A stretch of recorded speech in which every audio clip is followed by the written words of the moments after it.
Halo para kremedik, kembali lagi ke channel Goks Banget. Sebelumnya gue sorry banget nih kalau ada suara jedak-jeduk di sekitaran sini karena lagi ada kondangan guys. Oke, let's start the story. Oke baik, kasus ini terjadi di Manchester, Inggris. Pembunuhan ini dilakukan oleh seorang pria bernama Ian Brady dan seorang wanita bernama Mira Hindley antara Januari 1963 dan Oktober 1965. Hindley dan Brady telah membunuh 5 anak selama rentang 2 tahun. Mira Hindley yang kemudian diberi label sebagai wanita paling jahat di Inggris. Ini lahir pada tahun 1942 dari keluarga kelas menengah. Dia memiliki masa kecil yang sangat mirip dan normal seperti kebanyakan orang.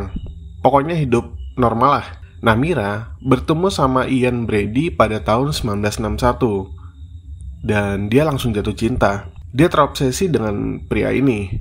Mira rutin menulis di buku hariannya tentang betapa dia mencintai Ian Brady dan selalu ingin bersamanya. Kutipan dari buku hariannya seperti ini, "Saya berharap dia mencintaiku dan akan menikah denganku suatu hari nanti." Jadi Hindley dibesarkan dengan sangat normal. Sedangkan Ian Brady memiliki masa kecil yang sangat berbeda.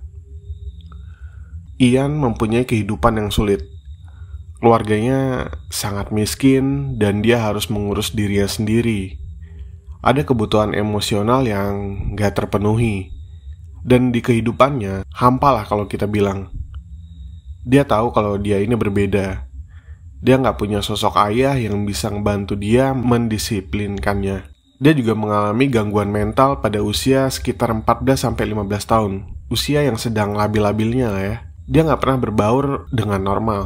Lalu di masa itu, dia merasa perlu ada pedoman atau pegangan atau acuan gitu ya pada sesuatu yang menurut dia masuk akal. Sampai akhirnya dia mendalami filsafat Nazi. Jadi begitu keduanya bertemu, Hindley mulai menarik diri dari keluarga dan teman-temannya, dan hidupnya mulai berputar di sekitar Ian Brady aja. Sejak awal hubungan mereka terdapat pembentukan dinamika kekuasaan yang jelas. Jadi gini, Brady selalu menjadi pemimpin hubungan dengan semua idenya, dan Hindley selalu menjadi wanita terdepan dan harus melaksanakan tugas yang dikasih oleh Brady. Jadi Mira, dia membayar uang bus ketika mereka berada di dalam bus bareng gitu ya. Dan jika Brady mau rokok, Mira lah yang akan pergi ke toko. Dan ini berkembang sampai kemudian ketika dia memutuskan ingin membeli beberapa senjata. Mira lah yang harus bergabung dengan klub senjata dan membeli beberapa senjata secara legal. Ketika mereka harus pergi dan mencari orang atau memindahkan mayat, Mira lah yang harus mengambil mobil van dan mengemudikannya, bukan Ian. Pokoknya Mira lah yang jadi orang yang paling depan membantu si Ian ini. Jadi kenapa kasus ini disebut The Moors Murders atau pembunuhan di Moors? Ini karena begitu Brady dan Hindley membunuh korbannya, mereka akan menguburkannya di Saddleworth Moors di Manchester, sehingga dijuluki pembunuh Moors. Pasangan ini menghabiskan banyak waktu di daerah Moors ini sebelum pembunuhan terjadi. Mereka biasanya pergi ke daerah ini untuk mabuk-mabukan, berfoto, menghabiskan waktu di sana lah. Akhirnya mereka merencanakan pembunuhan di sana dan kemudian mulai beraksi. Pembunuhan pertama terjadi pada 12 Juli 1963. Malam itu Brady melihat ke Hindley dan bilang dia ingin melakukan pembunuhan yang sempurna. Dia menyuruhnya untuk berkeliling daerah setempat dengan mobil van yang mereka sewa dan Ian akan ngikutin dari belakang dengan sepeda motornya. Begitu dia melihat calon korban, dia akan mengarahkan lampu ke arah Mira atau kasih kode gitu ya, sehingga dia tahu untuk ke pinggir dan menawarkan tumpangan ke calon korbannya ini. Sampai suatu saat mereka melihat seorang gadis berjalan ke arah mereka. Jadi Ian menyalakan lampunya agar si Mira menepi. Tapi akhirnya gak dilakukan sama Mira dan korbannya udah jauh. Akhirnya Ian ke pinggir dan nanya kenapa dia gak ke pinggir dan menawarkan tumpangan ke gadis itu. Dan Hindley bilang dia mengenali gadis kecil itu dan itu adalah salah satu tangga ibunya. Gadis kecil itu bernama Mary Rook.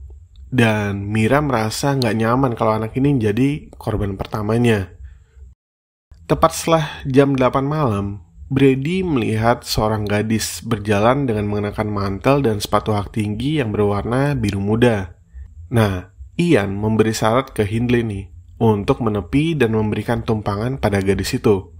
Lagi-lagi, Mira mengenal gadis ini sebagai Pauline Reed yang berusia 16 tahun. Pauline ini teman adik perempuannya, tapi kali ini Mira mau menepi dan menawarinya tumpangan.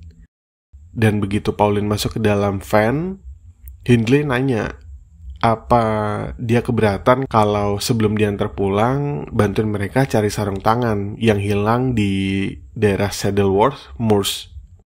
Dan Pauline pun setuju. Padahal ini ya memang modus mereka, nyari sarung tangan yang ketinggalan. Selalu seperti ini modus mereka. Mira mengakui kalau dia merasa jauh lebih nyaman dengan Pauline yang menjadi korban pertama daripada Mary Rook yang berusia 8 tahun. Karena dia yakin akan lebih banyak protes kalau hilangnya seorang anak dibandingkan hilangnya seorang remaja. Hindley dan Pauline tiba di Moors. Nggak lama kemudian datang Ian Brady yang ia kenalin ke Pauline sebagai pacarnya, yang juga datang untuk membantu mencari sarung tangan yang hilang nih. Brady membawa Pauline ke TKP sementara dia menunggu di mobil van, lalu dia kembali sekitar 30 menit kemudian dan kemudian membawanya ke tempat Pauline terbaring sekarat. Tenggorokannya udah digorok 2 kali dengan pisau besar, dan kerah bajunya sengaja dimasukin ke dalam luka itu. Ian melakukan pelecehan seksual juga nih ke Pauline. Dan Mira juga membantu penyerangan seksual kepada Pauline Reed ini. Dalam perjalanan pulang dari daerah Moors malam itu, Hindley dan Brady berpapasan dengan ibunya Pauline. Di jalan bersama putranya, Paul, sedang nyari si Pauline ini. Ini kasihan banget sih. Padahal kalau setelah pembunuhan Pauline Reed, Mira bisa aja langsung melapor ke polisi dan memberitahu mereka apa yang udah terjadi. Dan Ian bisa langsung ditangkap. Tapi karena Mira udah bucin parah nih ke Ian, dan juga dengan senang hati melakukan semuanya ini, ya udah Mira nurut aja. Dan mereka ini menargetkan anak-anak karena jauh lebih mudah dibandingkan menargetkan orang dewasa. Pasangan ini kemudian lanjut ke korban berikutnya, yaitu John Kilbride yang berusia 12 tahun pada tanggal 23 November 1963. Jadi Hindley menjemput John di Aston Market di Manchester sambil menjanjikan sebotol sherry. Ya gue gak tau lah ini minuman apa. Dia bawa si John ini ke mobil bareng sama Ian Brady. Dan dia kemudian bilang kalau botol sherry ada di rumah mereka. Jadi mereka harus pergi putar balik dulu. Nah dalam perjalanan ke rumah, Brady bilang harus ke Saddleworth Moors untuk nyari sarung tangan Mira yang hilang. Begitu mereka sampai di TKP, Brady membawa John keluar dan melakukan pelecehan seksual ke si John. Dia mencoba menggorok lehernya tapi nggak berhasil nih. Dia malah akhirnya mencekiknya. Korban berikutnya adalah Keith Bennett yang berusia 12 tahun pada 16 Juni 1964. Hindley menjanjikan tumpangan pulang kalau dia mau bantu masukin beberapa kotak ke dalam mobilnya. Dalam perjalanan untuk membawanya pulang, Hindley berhenti di dekat Saddleworth Moors, tempat dia dan Brady udah janjian ketemu di TKP. Brady membawa Keith Bennett ke daerah Moors sambil nyari sarung tangan Hindley lagi. Ya emang ini modusnya mereka ya. 30 menit kemudian, Ian datang dengan skop di tangannya dan melakukan pelecehan seksual lalu membunuh Keith Bennett. Pada titik ini, Brady dan Hindley udah punya 3 korban. Dan sebelum anak-anak ini dibunuh, mereka akan memilih lokasi pemakamannya dulu, kemudian mengambil foto anak-anak tersebut setelah mereka dibunuh dan membuat tanda di kuburan mereka. Mira bertugas memfotokan korban-korbannya ini dan berpose di atas kuburan mereka. Pokoknya Mira ini sekarang mengambil bagian dalam perencanaan pembunuhan dan eksekusi pembunuhan ini. Nah, korban keempat adalah Leslie Annie Downey, seorang gadis berusia 10 tahun yang dijemput Brady dan Hindley pada tanggal 26 Desember 1964 di sebuah tempat hiburan. Ketika dilihat bahwa Leslie sendirian, pasangan itu langsung berjalan ngelewatin dia dan dengan sengaja meninggalkan semua belanjaan mereka. Hindley meminta Leslie ini untuk membantu mereka membawa belanjaan itu ke mobil dan kemudian bakal diantarin ke rumah. Nah, ini bagian selanjutnya ini benar-benar kejam banget sih. Kalau nggak kuat, boleh di skip aja ya. Nah, begitu Leslie sampai ke rumah Ian dan Mira, mereka mencopot pakaiannya, menyumbat mulutnya, memaksanya berpose untuk foto seksual, dan merekam video dia sedang memohon pada ibunya untuk diselamatin. Tapi nyatanya anak usia 10 tahun ini tetap diperkosa dan dibunuh. Keesokan paginya mereka membawa jenazahnya ke TKP dan menguburkannya di kuburan yang dangkal. Pembunuhan demi pembunuhan terus berlanjut. Mereka berdua jadi lebih percaya diri dan lebih sadis, tapi juga jadi lebih ceroboh.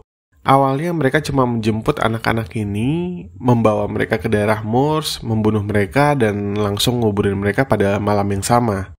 Tapi saat ini udah gak cukup lagi buat Brady. Mereka mulai merekam, mengambil gambar untuk kenang-kenangan dari pembunuhan tersebut. Malahan hal itu juga masih belum cukup untuk Brady. Jadi sekarang dia mulai membawa para korban ke rumah mereka untuk memperpanjang penyiksaan meskipun itu resiko ketahuannya sangat tinggi. Pokoknya dia udah mulai gila banget deh sekarang. Malah sekarang ingin memperluas kelompok pembunuhannya dan merekrut kaki tangan lainnya. Ian akhirnya memilih David Smith yang umurnya masih 17 tahun. Dia ini suami dari adik perempuannya Mira, Maureen.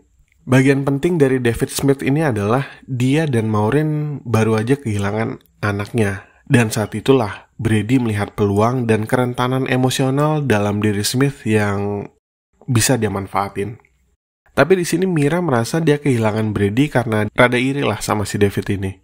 Lalu pembunuhan terakhir ini yang menunjukkan betapa terlalu percaya dirinya mereka dan cerobohnya mereka berdua ini. Korban kelima dan terakhir adalah Edward Evans yang berusia 17 tahun. Dia sedang keluar minum-minum di Manchester pada tanggal 6 Oktober 1965. Brady dan Hindley menjemputnya. Entah gimana akhirnya si Edward ini mau diajak ke rumah mereka. Hindley mengundang David Smith ke rumah malam itu dan dia sengaja membawa ke dapur tepat saat Brady langsung membacok Edward Evans dengan kapak. Smith, adik iparnya Mira, membantu membersihkan semua darah dan barang bukti dan kemudian dia janji akan balik ke esokan paginya untuk ngebuang jenazahnya. Tapi sampai besok paginya ternyata jenazahnya masih disimpan di salah satu kamar di rumah itu. Begitu David pergi, ternyata istri yang ngeliat mayat ini dan dia langsung nelpon polisi. Detektif Ian Fairley adalah salah satu petugas polisi yang menanggapi panggilan pada 7 Oktober 1965. Dia bilang Brady dan Hindley kelihatan seperti orang normal dan sangat sopan lah. Saat diperiksa di TKP, ada nenek Hindley yang lagi tertidur di kamar tidur di lantai atas dan ada kamar tidur yang terkunci. Itu tempat ini nggak kelihatan seperti lokasi pembunuhan. Dengan mata telanjang nggak ada tanda-tanda adanya darah atau pembunuhan. Sampai akhirnya, polisi membuka kunci pintu dan menemukan mayat Edward Evans. Kondisinya dalam posisi meringkuk seperti janin gitu ya. Diikat dan dimasukkan ke dalam kantong plastik. Di sini saat diinterogasi, Brady dan Hindley sama-sama menyalahkan David Smith atas kelalaian pembunuhan ini. Petugas polisi menyatakan kalau Hindley ini benar-benar nggak berperasaan banget. Ketika mereka memutar rekaman Leslie Annie yang memohon ke ibunya, setiap orang yang mendengar rekaman ini pasti nangis atau ngerasa terguncang lah. Tapi Hindley bahkan tidak bergeming sedikit pun saat mendengar rekaman tersebut. Tangisan Leslie direkam dalam kaset dan diputar di ruang sidang. Jenazah John Kilbride ditemukan di foto Mira waktu foto-foto di kuburan. Juri memvonis mereka berdua ini bersalah. Meskipun Hindley lolos dari tuduhan pembunuhan John Kilbride, tapi dia tetap dihukum penjara seumur hidup. Selama 2 dekade setelah mereka dipenjara, mereka berdua menolak membicarakan kejahatan mereka dan tetap nggak mau ngasih tahu di mana jenazah Keith Bennett dikuburkan dan jenazah Pauline Reed. Tapi akhirnya Hindley dan Brady mengakui kelima pembunuhan terhadap semua anak-anak ini dan membantu polisi menemukan mayat Pauline. Tapi jenazah Keith Bennett masih belum ditemukan hingga saat ini. Kini Hindley dan Brady sudah mati sekarang. Mira meninggal pada tahun 2002 dan Ian Brady meninggal tahun 2017 lalu. Dan kalian tahu, karena kasus kejadian ini, sampai sekarang hampir nggak ada lagi orang yang pakai nama Mira di Inggris.